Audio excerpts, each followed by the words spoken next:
यहाँ पर जो शो किया गया है इनपुट, अब जो जो इसमें एनेबल होंगे वही आगे जाएंगे और बाकी अदर को डिसेबल कर देगा।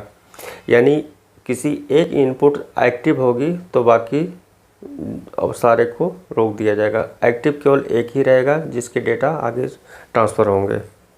नमस्कार दोस्तों, आज की वीडियो में आप देखेंगे ये जो मदरबोर्ड होता है हमारा एलसीडी एलईडी टीवी का, उसके बारे में समझेंगे थोड़ा सा, क्योंकि इसके बाद हम इसके जो प्रोसेस होते हैं उसको हम स्टेप बाय स्टेप समझेंगे। इसमें देख लीजिए सबसे पहले क्या है कि ये यूनिवर्सल बोर्ड है। सबसे पहले आप जान लें कि ये हमारा किस काम के लिए है।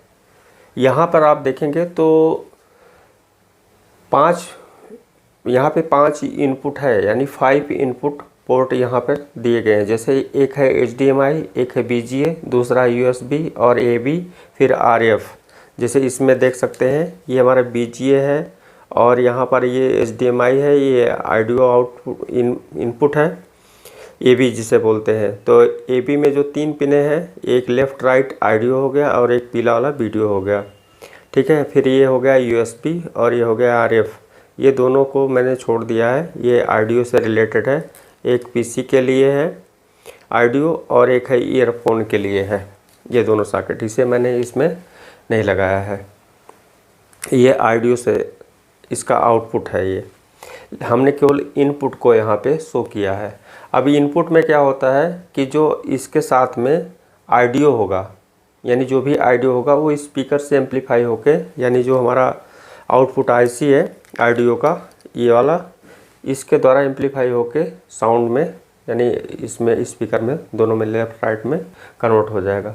फिर बचा हमारा वीडियो सिग्नल को आगे प्रोसेस होने के लिए यहाँ पे हमारा जो बीच में कीबोर्ड और यहाँ पे रिमोट, ये जो कंट्रोलिंग है, ये यहाँ से हम इसे माइक्रो स्विच के द्वारा यहाँ से या रिमोट के द्वारा यहाँ से इसे जो है सेलेक्ट किया जाता है। जैसे हमारा HDMI पे कोई इनपुट हम दिए हैं और यहाँ पे कंप्यूटर लगाए हैं और यहाँ पे हमारा सेटअप बॉक्स यूज है, तो यानी 2 पोर्ट है, तो दोनों में से एक कोई सेलेक्ट किया जाएगा। जो उसका सिलेक्शन होगा, यानी जो एक्टिव होगा, वो केवल इसके डेटा को ही आगे प्रोसेस करेगा जाने के लिए। फिर अगर हम इसे सेलेक्ट कर देते हैं BGA पोर्ट पे इसके द्वारा, कंट्रोलिंग के द्वारा, तो हमारा जो यहाँ से डेटा आ रहा है वो डेटा यहाँ सीधे प्रोसेस होके आगे टीकॉन में जाएगा। टीकॉन जो हमारा टी मतलब हुआ टाइम और CON कॉन मतलब हुआ कंट्रोल, ये होगा टाइम कंट्रोल।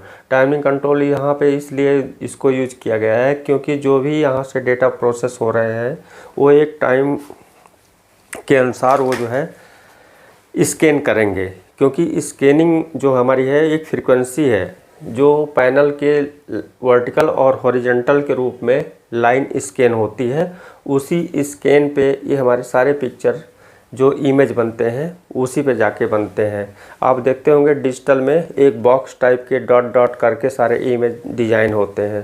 तो ये सारे जो डेटा बेसिस सिग्नल इन हो रहे हैं वो एक प्रोसेस के थ्रू, यानी यहाँ पे जो सेलेक्ट किया जाएगा वहाँ पे उसको आगे जाने के लिए एक हेल्प करते हैं। यानी इसे रोक देंगे, इसे एक्टिव कर देंगे, जब आप इसे एक्टिव करेंगे तो इसे रोक देंगे। यानी ये जो 5 इनपुट हैं इसमें से किसी एक को आगे जाने देंगे, क्योंकि इसमें जो सुविधा है, जो इसकी फैसिलिटी है जिस लिए डिज़ाइन किया गया है, ये इसमें यही है। क्योंकि अगर इसमें मल्टी विंडो होते तो आप जो है इसमें आप ये भी USB के भी प्रोग्राम एक जगह देख सकते थे और अदर भी जो है एक साइड में चलते। अब उसके लिए आप देखते होंगे मोबाइल में, जैसे हमारा मल्टी कोर होता है, कई कोर होते हैं, जैसे इसमें सिंगल कोर यूज किया गया है, ऐसे इसके जगह पे और भी काम के लिए उसमें, जैसे हमारा जितने भी सिस्टम हम बढ़ाएंगे उसमें कोर बढ़ते चले जाते हैं।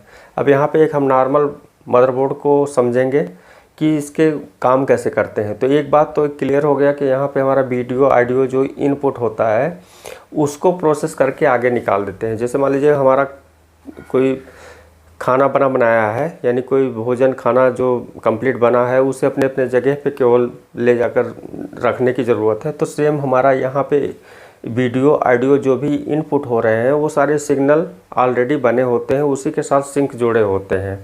उसी में सिंक हमारा वर्टिकल हॉरिजॉन्टल सिंक भी होता है उसी वीडियो में, और वो आकर आगे जैसे जैसे डेटा को प्रोसेस करता है उसी वीडियो के सिंक भी इंक्लूड होके आगे जाके इसमें इसके स्कैनिंग के अनुसार मैच हो जाता है।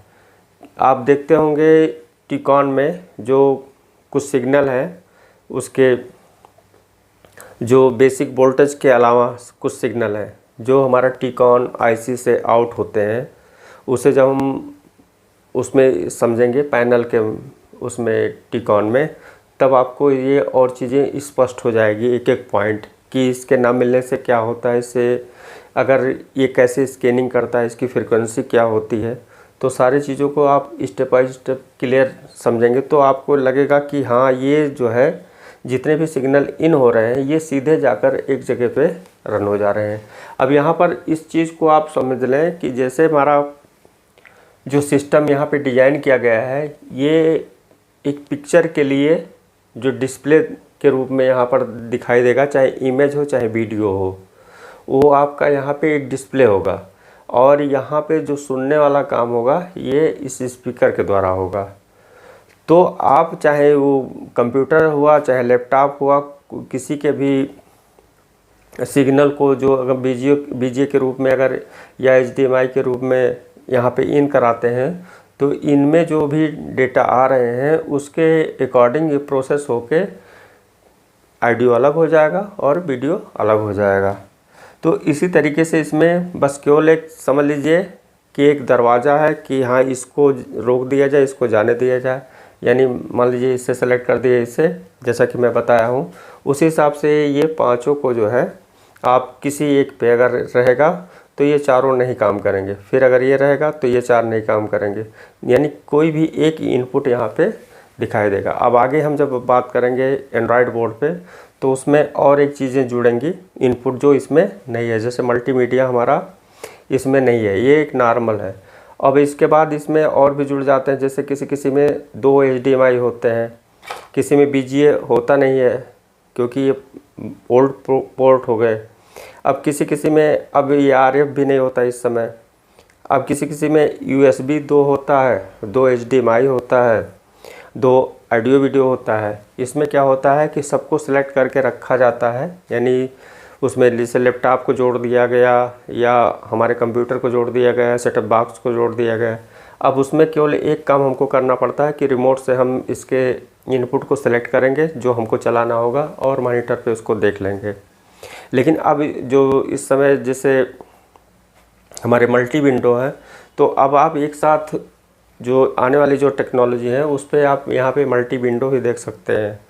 तो हम इसके बाद एंड्रॉयड के बात करेंगे। यहाँ पे इसको बस इतने ही समझाना था कि ये जो एक दरवाजे के रूप में काम करता है कि आप ये दरवाज़ा ओपन कर दें और इसको आगे जाने दें जो भी सिग्नल आ रहा है।